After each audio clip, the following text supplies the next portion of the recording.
বিশালগড় থানাধীন চেলিখলা এলাকায় প্রচুর পরিমাণে গাঁজা গাছ ধ্বংস করতে সক্ষম হয় পুলিশ এবং টিএসআর বাহিনী।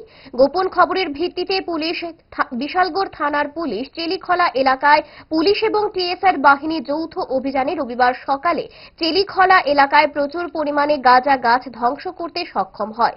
এই ধরনের অভিযান প্রতিনিয়ত জারি থাকবে বলে জানা গেছে পুলিশ সূত্রে। সরকারি খাস জায়গায় অবৈধভাবে একাংশ গাঁজা কারবারিরা দীর্ঘদিন ধরেই গাঁজা চাষ করে আসছে।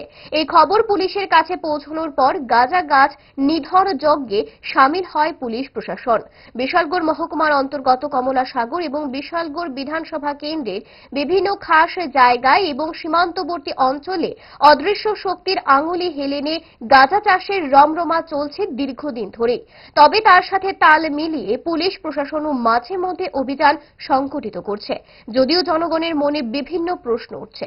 কোন রকমে নাকে মুখে গুজে সারাদিনের জন্য বেরিয়ে পড়া, অম্বলের আর দোষ কি? তাই তারা 5 দশক ধরে গ্যাস, অম্বল ও পেটের সমস্যার একমাত্র সমাধান গ্যাস নল।